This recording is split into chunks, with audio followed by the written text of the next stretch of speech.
say Madonna, Madonna, Madonna. This is Entertainment Tonight for Monday, the 11th day of June, 1990.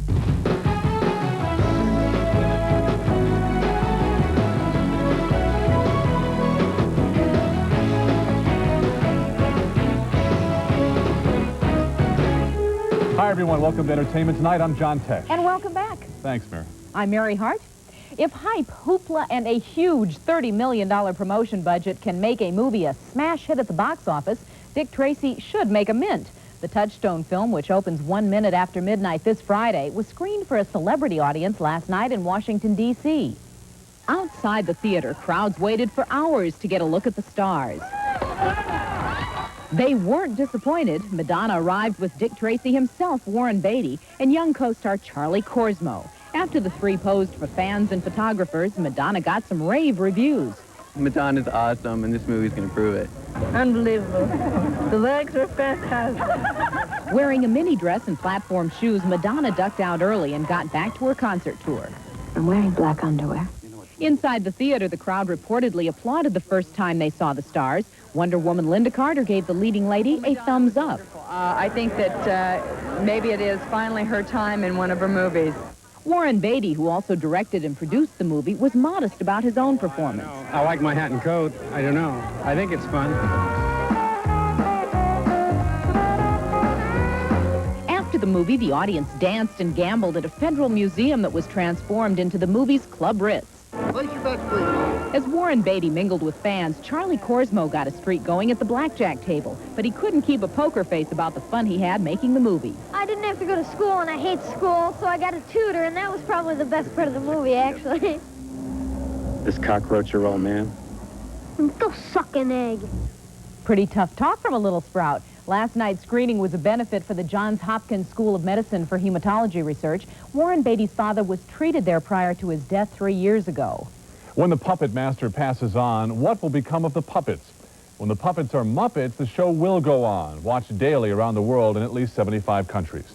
Jim Henson, creator of Kermit the Frog, Miss Piggy, the Cookie Monster, and the rest, died last month, but his legacy may live forever. And that's today's Inside Story.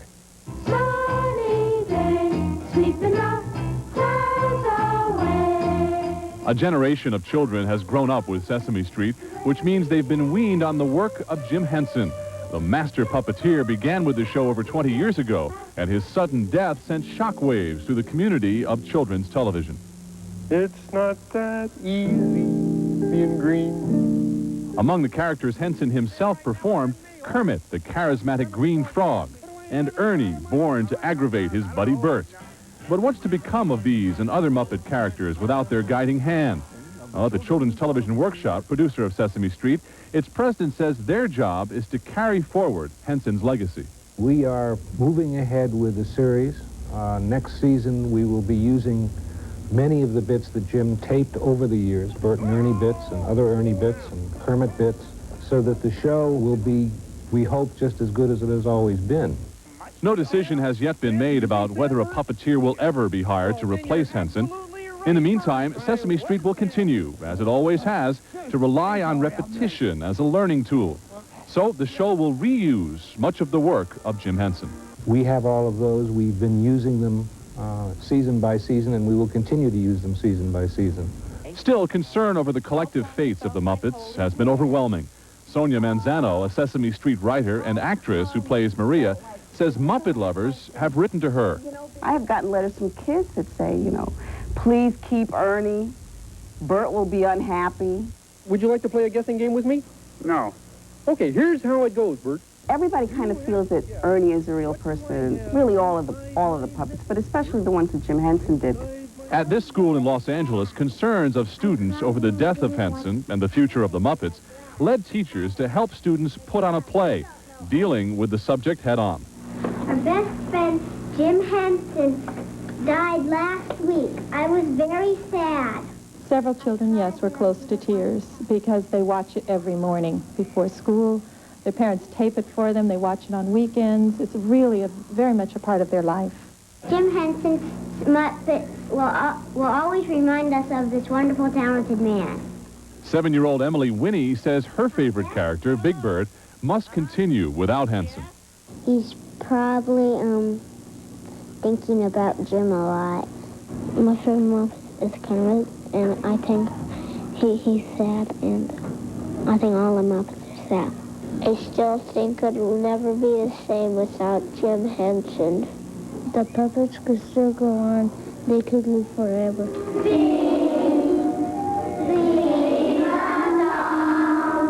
Three, two, one, action.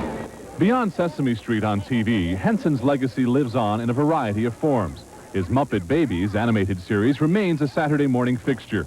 A live Sesame Street stage show is touring the country.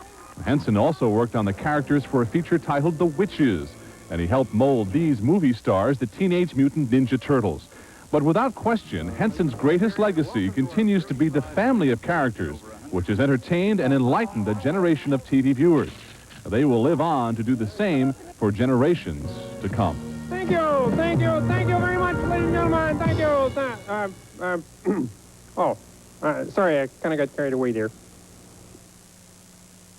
Sesame Street will begin its 22nd season on PBS in November. On our Inside Story tomorrow, the comic book craze. They're selling hotter than ever, and some golden oldies that went for a dime are now worth a small fortune. This is the first appearance of Batman. A book like this would bring upwards of $80,000 to $90,000 in perfect condition.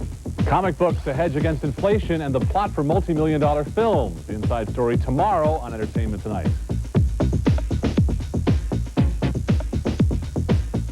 Coming up next, today is the day the NBC Morning Show unveils its new lineup, and we'll take you behind the scenes for reaction to day one. And later, their name is Nelson. Ricky Nelson's sons carry on the family's musical heritage with help from a guardian angel. Shortcuts from General Foods. Hi, I'm Lee Druth. Want a fun way to serve hot dogs that your kids will love? Try them on a stick. Stay tuned. If you heard about a breakfast that helps keep you going all morning, you'd think it was big news, right? Well, it was for me. It's breakfast with Grape Nuts cereal. I heard try it for a week and see how good you feel all morning. I feel great. I mean, it's got what it takes to help keep you going. It's packed with complex carbohydrates. It's a natural energy source, but it also tastes so good. It's hearty. Just try it for a week yourself. Post Grape Nuts helps keep you going strong all morning long. To make dogs on a stick, unroll refrigerated crescent roll dough into rectangles, seal perforations, top with cheese. Place hot dog with wooden stick inserted on dough. Roll up. Bake according to the crescent roll directions. A fun new roll for the hot dog. Shortcuts.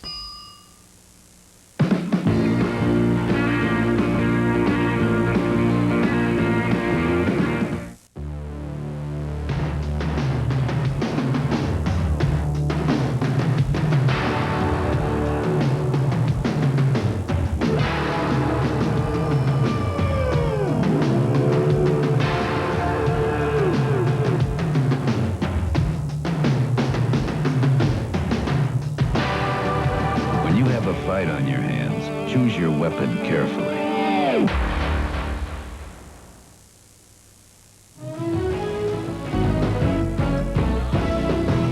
After all the headlines about Jane Pauley's exits, about slumping ratings, and about discord on the Today Show set, the NBC Morning Show eased its new members into the family with little more fanfare than another sunrise. I was a bit antsy when I walked into the building today. It wasn't nerves, it was anxiety. And that's the way it should be. After 17 years away from the desk, Joe Garagiola was anxious about his early morning return to the Today Show. But afterwards, standing in front of a picture of his old NBC pals, he admitted it feels good to be back. Barbara and Hugh and Frank Blair. And hair's about the same. It's great. I feel good about today. Good morning. It's great to be here. Good morning, everyone. Another new family member debuting today is news anchor Faith Daniels. She defected from CBS to join the team after having a baby, an experience she compares to her crack of dawn work hours. The hours are more brutal than I remembered. You know, I think in some ways it's like labor pains. Once the labor's over and you have the baby, you forget how brutal it was. I was away on maternity leave for 2 months, and I had forgotten how awful those hours are. What a new team, Faith, Hope, and Charity. But the greatest of these is Charity. I want to see that other noble head on that program this morning. Cheer down, Willard.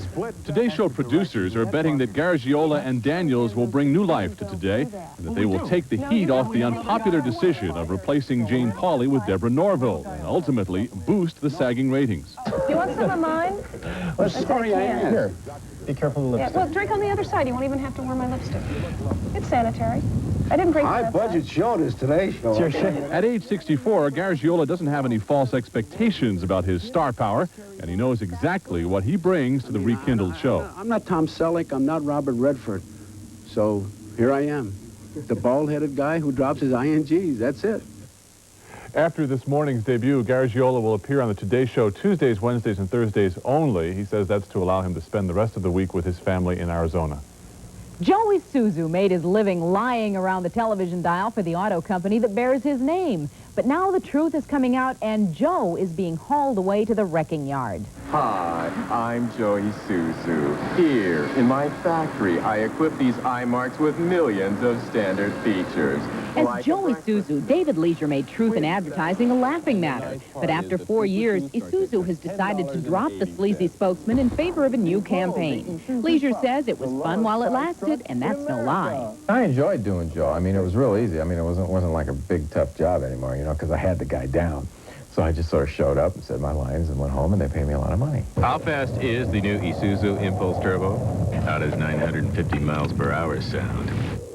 Doing the commercials also gave a big break to the actor. Not long before doing the spots, he was living in a Volkswagen to survive. The Isuzu spots led to a lucrative contract with NBC in the hit series Empty Nest, and he says he will always be grateful for Joe Isuzu. Joe had a great life. He had 4 years. It's about 3 years longer than any other kind of car commercial. And you know, he went on the wayside. So now that Leisure is out of the car biz, what does he drive? Well, I got a couple of Zuzus, you know. I'll sell them to you real cheap. Leisure was picked by Isuzu from nearly 200 candidates for the job. His last commercials will air next month. Two-time Oscar winner Sally Field is starring in a new film. It's called Not Without My Daughter. Field plays a middle-class wife and mother whose dream life in Michigan becomes a nightmare of survival in Iran. Sally Field is Betty Mahmoudi in Not Without My Daughter, an American married to an Iranian on vacation in his native land. When he decides to stay and abducts their 4-year-old daughter, Field becomes determined to find her and return to America. No, impossible. Child goes too far. You don't understand. He's going to kill me. I have to get my daughter. Madam, you wait here for husband. I got my baby. Madam. It's extremely emotional and physical. So when I'm not drained because of the emotional side, then I'm running or I'm being thrown around a room or doing those kinds of scenes. The movie is based on the real-life story of Betty Mahmoudi and her daughter Mahtab. Betty says they were battered by her ex-husband's family. We were held hostage, guarded, locked inside this building, beaten in front of the family. They didn't care. For Betty, the film is frighteningly true to life. A lot of times since I've been here on set, I get really emotional because I relive the same experiences and it looks so real to me. And she says she sees herself in the actress who portrays her, Sally Field. I listen to her words and I look at her eyes and I know she's thinking something different, and it's exactly what I was thinking at the very scene. Field, who has a 2-year-old child in real life, says she would take similar risks to rescue her child if anything ever happened. It's hard to put yourself there, but I think I would. I think I would. Especially if I knew my child was in danger. Not Without My Daughter is based on Betty Mahmoudi's first book. She's in the process of writing another about her experiences since returning from Iran. Women have become a potent force in the film industry, both behind the scenes and in front of the cameras. But for the last 14 years, Women in Film has been recognizing those who have helped to make the industry a fairer place for the fairer sex. Olympia Dukakis presented one to Family Ties producer Gary David Goldberg, and Jack Lemmon honored Lee Remick with the Crystal Award on behalf of Women in Film, an organization that promotes the employment and positive depiction of women in film. Well, it's a great honor, of course, to be chosen among all the many women who take part in the film industry. She is the epitome of what acting really is supposed to be about, but not always. You don't act at somebody, you act with them. In Beverly Hills, the Nosotros Golden Eagle Awards were presented to those who helped project a positive image of Hispanics in the entertainment industry. Hostess Rita Moreno said opportunity for Hispanic performers is slowly improving. The door is ajar. It's not wide open. That's okay, but it can be better. TV's Growing Pains star Joanna Kearns was named Outstanding Television Actress. She told the surprised audience her Spanish blood runs on her father's side. I know I don't look it. It was one of the reasons that when I got married that I took my married name, because I did not look like Joanna de Verona. This year marks the 20th anniversary of the Nosotros Awards. Another 48 Hours opened this weekend at the #1 position at the box office, raking in $19 million. Total Recall slipped a notch to second place. Back to the Future Part 3 and Bird on a Wire were third and fourth, and Pretty Woman remains in the top 5 after 11 weeks. It has brought in $133 million in ticket sales thus far.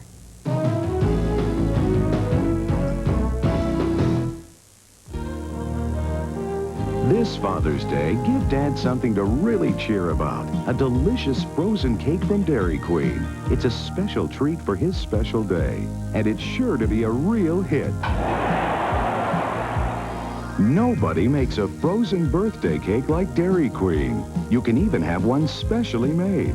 Dairy Queen frozen birthday cakes. We make birthdays happier. We treat you right. Happy birthday, kiddo. Wow, hot pink. Pink. Hot pink. Ew, this pink isn't so hot anymore. This dress will end my social life. Good. Dad.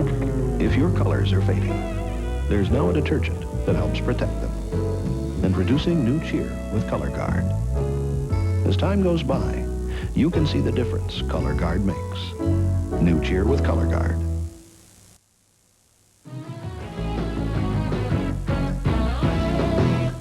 Rick Nelson played many roles during his life. Son to Ozzie and Harriet, teenage rock idol to millions of fans, and father to 2 boys who are using the name Nelson to keep the family's musical heritage alive.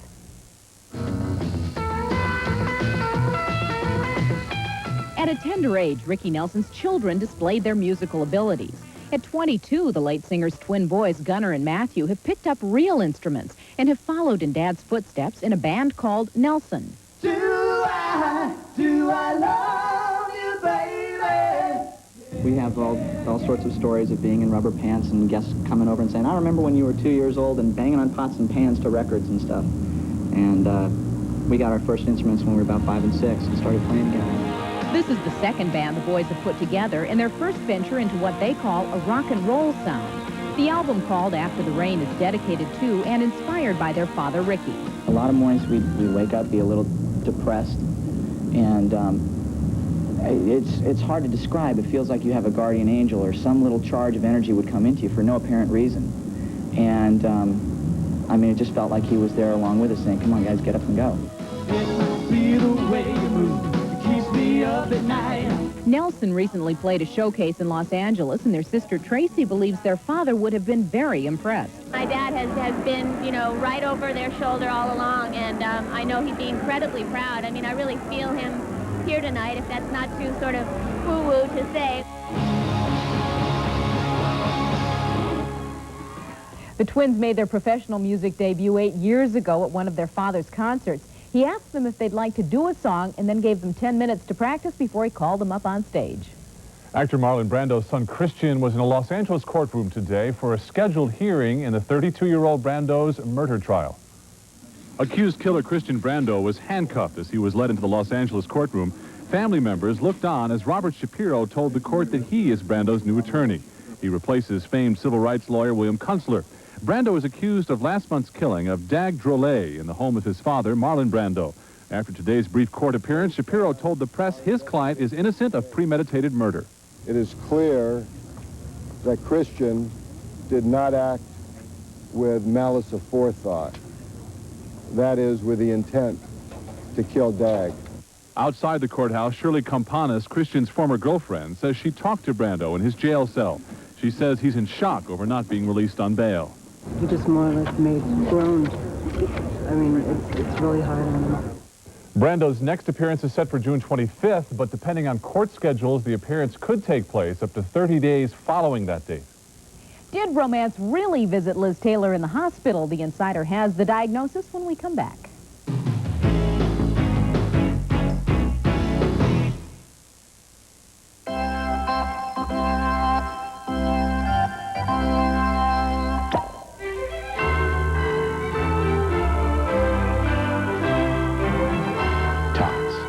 The premium choice. I love surprises. And Weight Watchers' new chocolate mocha pie is full of them. Rich mocha mousse, thick fudge sauce, chocolatey whipped topping. But the best surprise? With Weight Watchers, I can have all this and still have this. Dairy Queen announces frozen yogurt made in a special way. We start with non-fat, cholesterol-free frozen yogurt. Add your choice of fruit or chocolate. Then blend it all together, fresh for you. The result is a delicious way to treat yourself right. Try our non-fat blended fresh frozen yogurt. It'll be a big hit. That is, if our blender holds up. Your Mitsubishi Motors dealer is bursting with ways to help save you money on all our award-winning cars and trucks. During our inventive incentive deal days, the savings keep getting higher and higher. Now you can save up to $2,000 on Gallant by combining factory-to-dealer incentives and a special value package, including air conditioning and a power sunroof. So come in now while the savings are in the air. Inventive incentives at your Indianapolis Mitsubishi Motors dealer now. Air transportation furnished and a promotional fee paid by Delta Airlines. Delta has ranked first in passenger satisfaction among all major U.S. airlines for 16 straight years. At Delta, we love to fly, and it shows.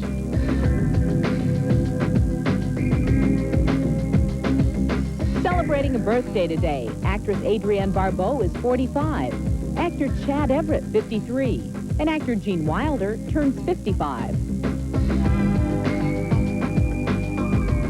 Today's tabloid newspapers and the wire services have the story of Liz Taylor's winter-spring romance with a 23-year-old man whose bedside hospital visit made her bloom like a rose.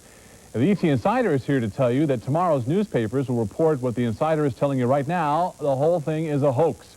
Taylor's publicist says a woman gained access to her telephone answering service code, got her messages, and returned reporters' calls with the phony romance story. Now, the story was that 23-year-old Julian Lee Hobbs flew to Los Angeles from Detroit and spent the weekend at Taylor's side in her hospital room, helping with a depression that has hindered her recovery from pneumonia. The story was then printed in many newspapers as fact, but it turns out if there is such a man, Elizabeth Taylor never heard of him. The tabloid London Sun, meantime, reports on a Fiat love affair. The Sun says an Italian Romeo was making whoopee in a parked Fiat Panda when the car was rammed by a Fiat Regatta. As a result of the impact, the Romeo says his girlfriend became pregnant, and he's filing an accident claim with his insurance company. If this story turns out to be a romantic hoax as well, the Insider will let you know. As the Detroit Pistons take a 2-1 lead in tomorrow night's Game 4 of the Pro Basketball Championship Series, rocker Elton John got in some weekend hoop action of his own for a very worthy cause. Elton John, Paul Michael Glaser, and Paula Abdul were among the many celebrities who managed carnival booths at a fundraiser for the Pediatric AIDS Foundation. It's very rewarding to get involved with people's struggles because it teaches you, basically, how much you've got going for yourself. In Washington, D.C., over 24,000 people gathered for the first ever March for the Animals. The group's goals were expressed by actor Christopher Reeve. That no animal suffers, that no animal is subjected to any kind of degradation, torture, humiliation, or pain. Sold for $200. In Chicago, many prized possessions of the late comedian John Belushi were auctioned off by his wife Judy for a good cause. Over $100,000 was raised for the John Belushi Memorial and the Second Chance Foundation. The 6 suits worn by the Blues Brothers prompted the fiercest bidding and brought in just under $18,000. And in Beverly Hills, Zsa Zsa Gabor hosted an auction to raise money for the homeless.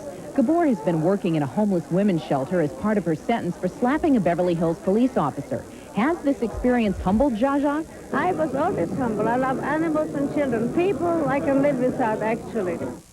Well, I was always humble. You heard it here first. That's it for Monday. Tune in tomorrow for the inside story on the comic book explosion. What once cost a dime now brings a price approaching $100,000. Well, Gadzooks and Shazam, John. We're going to leave you with the #1 pop song in the nation, Roxette's It Must Have Been Love. Enjoy it. We'll see you tomorrow.